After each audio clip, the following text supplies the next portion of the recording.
Before we move on to look at care, community care, I want to talk a little bit about this new, I say new, it's been around for a few years now, what we call in the business the residential nil rate band. Also get, in the case of husbands and wives, you get a transferable residential nil rate band allowance. So if you can follow me with this, if you've got a husband and wife with children and they've got a property, then basically no tax on first death. When the survivor dies, you get 2 lots of 325, that's your nil rate band and your transferable nil rate band. Then you get 2 lots of 175, that's your residential nil rate band and your transferable residential nil rate band, and the whole lot adds up to £1 million. So there's the £1 million nil rate band. And for a lot of people, inheritance tax is pretty much, gone as a worry now. But there are, there are losers here, winners and there are losers. The losers basically, obviously, if you've got a situation where you've got a single person and there's no children, you're not going to get the residential nil rate band. To me, it seems awfully unfair. If you have a person who doesn't own their own property, they're living in rented accommodation, they won't get the residential nil rate band. Crazy. There's also some other quirky situations to watch out for. The first point to note is if you, in your will, decide you want to leave a proportion of your estate to grandchildren, and often I get that with clients, they will be maybe a percentage going off to the grandchildren. They may well say in their will that they want to leave that share for them at a certain age, say 21 or 25, and that's perfectly reasonable. Most obviously sensible thing to do. But unfortunately, when it comes to tax and legislation, it doesn't kind of work on common sense. So effectively, if you were to leave the estate or that proportion to the grandchildren effectively at 18, you will get the residential nil rate band. But if you were to leave it at an age beyond 18, potentially you could lose a proportion of that residential nil rate band. It's crazy stuff, but that's just the way it is. So my advice to everybody is that if you've done your wills a few years ago, always worthwhile going back to your solicitor to just get it checked out, make sure that you're not going to fall into one of these, into a trap. If your estate exceeds £2 million, Mr. Osborne defines you as being rich and therefore you're not entitled to the residential nil rate band. So when you get an estate ultimately getting to around the £2 million mark, you get taper relief. So effectively, you get to £2,225,000 and you will lose that additional allowance. So well worth bearing that in mind. There are ways and means, particularly if your estate is around that figure, that we could, with some will planning, we could actually get your assets down below the threshold. So again, come and have a chat with me afterwards if you're in that situation. And of course, living in this kind of area, it's actually not hard to get to that sort of figure, simply by the value of properties. The final point there is if you have a discretionary trust in your will, I mean, I mentioned it a little earlier on, but that can often crop up. Let's say one of your children is going through a divorce. You don't want to leave that child a share of your estate on your death, just in case he or she is still going through that divorce, and potentially then the ex has a claim on it. You can actually set up a discretionary trust in your will to protect that share. Similarly, you may have a child, let's say, going through some financial difficulties and you don't want any creditors getting their hands on the money.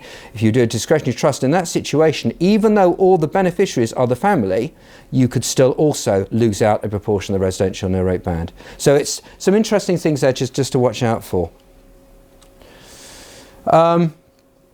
Yeah, so that's just going through a little bit more. I've kind of covered that. The reference here actually is using, when I was talking about individuals who have estates over 2 million, where you have discretionary trust wills, there are ways and means of actually getting your estate down to below the £2 million mark.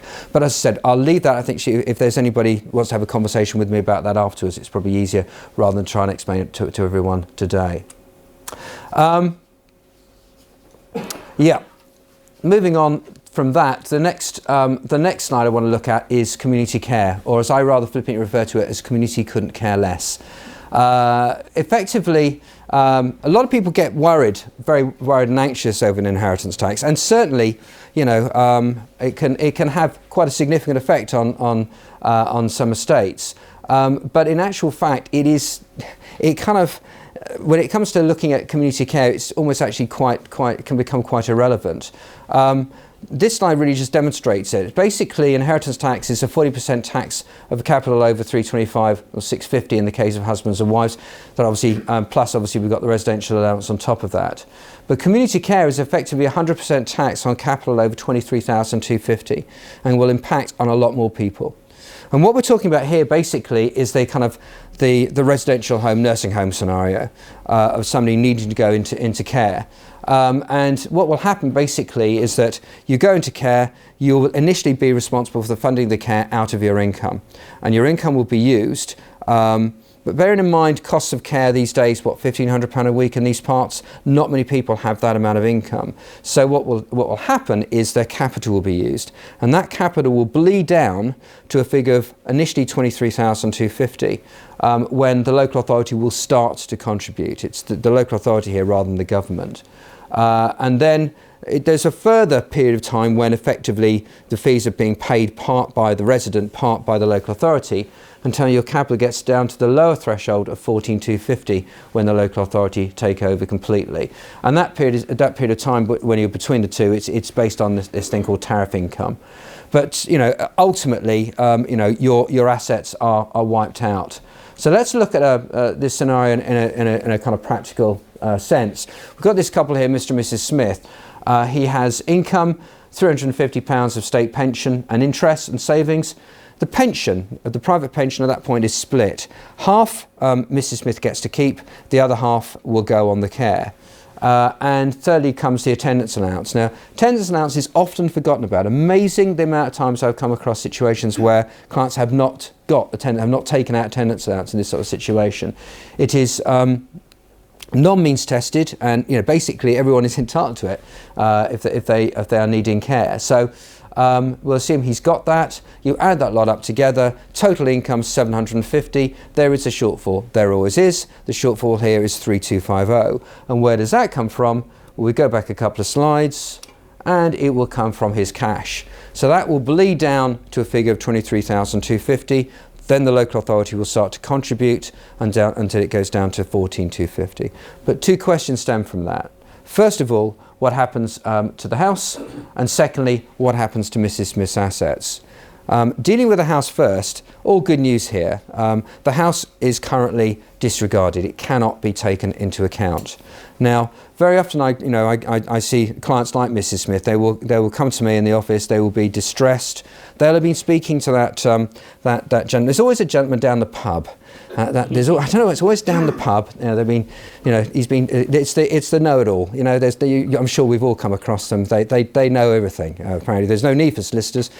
These individuals know it all. And she's been talking to this barrackroom lawyer who's told her that basically, she's going to be out the house now. At the very least, they're going to be putting a charge on it, and I'm afraid that's that. So it gives me great pleasure to tell Mrs. Smith, I was giving a handkerchief to mop her tears, that the house is currently safe, and it will remain safe as long as she lives there. And also, she can downsize. Very often you get in that scenario where Mrs. Smith is now rattling around in the property, and she's thinking, actually, I could do with selling up. She may well be thinking also financially, let's release some cash. All of a sudden she's seeing her income being somewhat depleted on the cost of her husband's care. So she's thinking, well, I'll downsize. She can. I always say to her in that situation, speak to the local authority, because clearly, obviously, they have an interest in this as well. But there should be no reason why they should refuse the downsizing. But just to warn her that in that scenario, once, any profit that's made from that downsizing, half belongs to her, assuming the property was owned jointly, but the other half, of course, belongs to her husband, and that is now ceased to become disregarded, so that will go on his care. So it's just something to be wary of. Often my advice in that situation is for Mrs. Smith to perhaps buy a smaller property, but in a better condition, so she's not having the cost of repair, and just trying to keep as much of the cash within sort of bricks and mortar. The other point I've got there is what happens to her assets. And I guess what I'm saying here is there any way in which the local authority can come at her own cash? And remember her cash of 50,000. In the past, they could, under what we call in the business the liable relative rule, but that's now been done away with. So actually, as far as Mrs. Smith is concerned, her 50,000 is safe. Although, that said, what we're finding in practice is that, when Mrs. Smith is looking for the care home for her husband and looking at the kind of quality of care, often, I mean, if there's any kind of, if you like, local authority homes left anymore, that's one issue. But what they're often finding in practice is that the kind of quality of the home, some clients will kind of say, well, I wouldn't really want my dog in that home, let alone my husband.